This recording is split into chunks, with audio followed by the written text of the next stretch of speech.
Les esclaves de l'île de Gorée a été construite par les Français.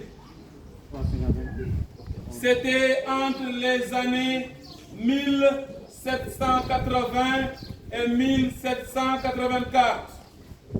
Je reprends. L'ancienne maison des esclaves de l'île de Gorée a été construite par les Français. C'était entre les années 1780 et 1784. Et le bâtiment où nous sommes, pendant la traite négrière, pouvait prendre 150 voire 200 personnes. Et ils auront l'autorisation de sortir qu'une seule fois dans la journée, pour d'abord prendre le repas quotidien dans la cour. Et quand ils terminent de manger, les négriers leur donnaient l'autorisation d'aller au bord de la mer se laver et en profiter d'enlever tout ce qui est du naturel qu'ils en ont envie. Et quand ils reviennent dans ce bâtiment, ils n'auront plus l'autorisation de sortir une deuxième fois dans la journée. Ils vont retourner dans les cellules, là où ils feront toute leur humanité jusqu'au lendemain. Chers visiteurs, la première des nations européennes à s'intéresser de l'île de Gorée, c'était les Portugais. Ils étaient là depuis 1444. Les Portugais étaient sur l'île de Gorée depuis 1444. Et ils vont débuter la traite négrière à partir de 1536. Et ils vont quitter l'île de Gorée en 1627. Après les Portugais, c'est au tour de la Hollande, les Pays-Bas. Les Hollandais vont rester sur l'île de Gorée de 1627 à 1677. Les Hollandais, 1627-1677. Après, les Hollandais seront cherchés de l'île de Gorée par la France. Et la France va s'installer à son tour de 1677 à 1804. La France, 1677-1804. Après la France, c'est au tour des Anglais. Les Anglais vont s'installer de 1804 à 1817. Les Anglais, 1804-1817. Et en dernière position, il y avait une négociation entre Anglais et Français. Les Anglais vont quitter l'île de Gorée, ils seront à Saint-Louis du Sénégal. Et la France va leur donner l'autorisation de faire le commerce le long du fleuve Sénégal. Après, la France va revenir, elle va s'installer à Gorée définitivement à partir de 1817, y compris la colonisation du Sénégal jusqu'au lendemain des indépendances en 1960. Chers visiteurs, pour le parcours de ce bâtiment, nous allons d'abord commencer par ces 5 cellules. Les 2 qui sont là à ma gauche et les 3 qui sont là à ma droite. C'était des cellules qui ont été réservées uniquement pour les hommes. Et chacune de ces 5 cellules pouvait accueillir 15 jusqu'à 20 hommes par cellule. Et les hommes qui devraient entrer dans ces 5 cellules doivent avoir 60 kg et plus. Après ces 3 cellules, vous allez à l'angle. Vous allez trouver la cellule des enfants, les mineurs comme ces élèves. D'ailleurs, c'était la cellule la plus meurtrière du bâtiment. Nous ne pouvons pas dire exactement combien d'enfants ils mettaient dedans. Mais ce qui était sûr, la plupart du temps, la cellule des enfants se remplissait. Et cette mauvaise condition faisait que beaucoup d'enfants tombaient malades et ils mouraient. Malheureusement, beaucoup d'enfants ont été même arrachés de leur maman. Et l'âge des enfants peut aller de 2 ans jusqu'à 15 ans. Et pour la sélection des enfants comme vous, ils regardaient les dents. Si les dents de l'enfant sont de bonne qualité, ils disent que vous êtes en bonne santé. Donc les enfants aussi feront le voyage comme tous les autres dans les Amériques. Nous venons de terminer avec les enfants. Juste à côté, c'était la cellule des jeunes filles. Les jeunes filles qui sont considérées comme vierges. Et pour la sélection des jeunes filles, les dames, je m'en excuse à l'avance, elles se faisaient par les seins. Si elles commencent à pousser, ils prétendent que normalement la jeune fille devrait être vierge. Et si la virginité est confirmée, les jeunes filles deviendront des privilégiées. Elles seront entretenues. Elles ne seront plus enchaînées comme les autres. Elles auront le droit de changer d'accoutrement, de se réhabiller de temps en temps. Et là aussi, il faut comprendre pourquoi elles étaient des privilégiées. Retenons tout simplement que pendant la traite négrière, dans la charte européenne, il a été interdit aux négriers, aux hommes, d'amener leur famille en Afrique. Donc ils ne venaient pas avec leurs femmes. C'était que des hommes qui étaient là tout au long de la traite négrière. Et ce sont ces hommes qui vont s'intéresser à ces jeunes filles. Et quand je dis intéresser, cela ne veut pas dire qu'il y avait consentement. Que ces jeunes filles étaient d'accord. Non, c'est tout à fait le contraire. Elles ne l'ont jamais accepté. C'est pour vous dire qu'elles étaient obligées. Ou bien plus grave, elles étaient violées.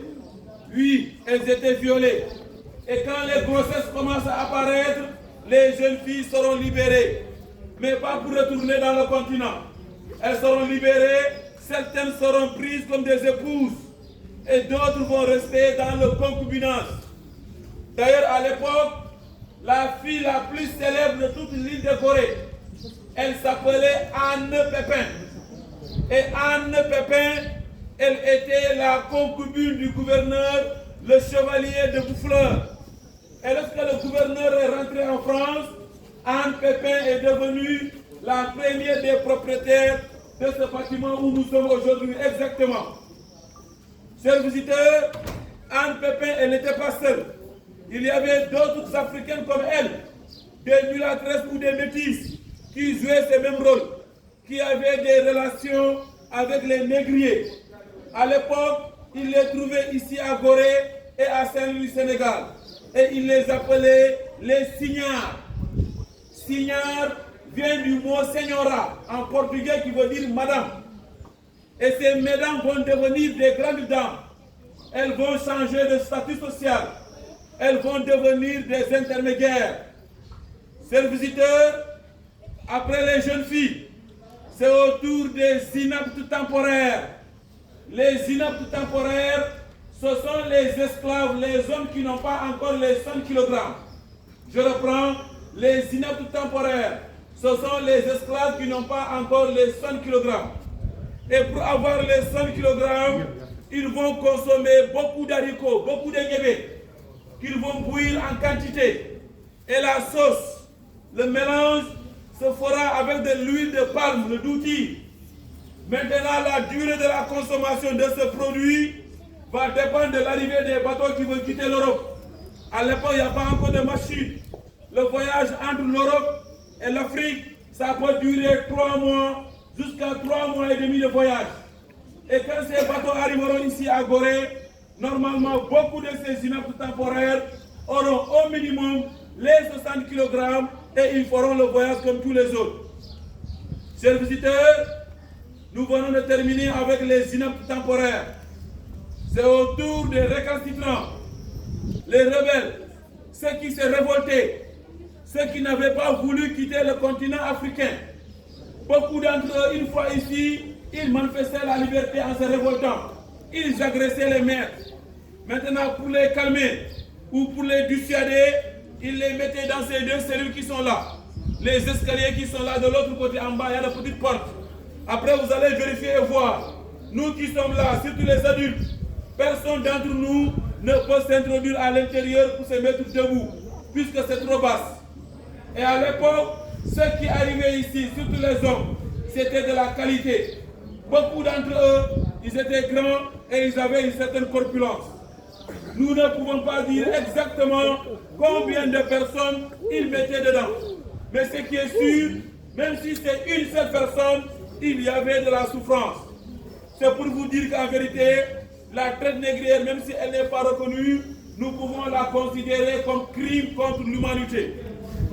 Chers visiteurs, vous allez à l'intérieur, vous allez trouver la cellule des femmes. La cellule pouvait prendre à l'époque 25, 30, jusqu'à 40 femmes. Oui, la femme, la maman, celle qui a commencé à faire des enfants. Malheureusement, elle n'était pas entretenue. La maman était laissée seule, presque torse nu, laissée comme elle est arrivée. Même en prix de vente, la fille qui est considérée comme vierge était 4 fois plus chère que la maman. La maman, elle deviendra utile une fois arrivée dans les Amériques vendues. La maman va commencer à travailler comme les hommes. Mais la chose la plus recherchée pour la maman dans les Amériques, bien sûr, c'est pour encore faire beaucoup d'enfants. Et ces enfants vont servir à aller travailler dans les champs de canne à sucre, de café, de cacao, du coton, du tabac, du riz et autres céréales. D'ailleurs, même l'exploitation des mines, ce travail aussi difficile, c'était les Africains qui le faisaient dans les Amériques. Chers visiteurs, une fois dans la cellule de la maman, vous allez trouver un bassin rempli d'eau. Le bassin représente le ventre de la maman à l'état de la grossesse. Et l'eau qui est dedans, c'est la vie, ce sont les enfants bien sûr. Aujourd'hui, nous voulons honorer la cellule de la maman. Nous voulons que la cellule de la maman devienne un lieu de prière, un lieu de méditation ou encore un lieu de libation. Mais surtout, nous voulons en profiter pour dire à tous visiteurs confondus, même si vous le savez très bien, surtout ces élèves, retenez tout simplement que l'Afrique où nous sommes aujourd'hui est le berceau de l'humanité, puisque les premiers êtres humains, bien sûr, ont été découverts en terre africaine, bien sûr, scientifiquement parlant. Chers visiteurs, l'Afrique où nous sommes aujourd'hui n'a jamais été l'apanage de l'esclavage. Retenez bien que l'esclavage n'a pas débuté en Afrique. L'esclavage est né dans le monde entier. C'était universel. Mais elle est née exactement en Mésopotamie, en Irak, dans l'actuel Koweït. Je répète, l'esclavage est né en Mésopotamie, en Irak, dans l'actuel Koweït. Et elle s'est éparpillée partout dans le monde, bien sûr. Chers visiteurs, l'île de Gorée où nous sommes aujourd'hui, pour ne pas dire encore toute l'Afrique, était le symbole de l'immigration forcée et choisie. À l'époque, les hommes et les femmes qui ont quitté ce continent n'ont jamais été des volontaires. Ce n'est pas eux qui avaient décidé d'aller dans les Amériques. Ils étaient amenés par la force et c'était que de la qualité qui a été choisie. Et le jour du départ, ils vont tous traverser la porte qui est au fond de l'autre côté. Nous l'appelons la porte du voyage sans retour. C'est la porte de l'adieu. Une fois la traversée, personne ne peut revenir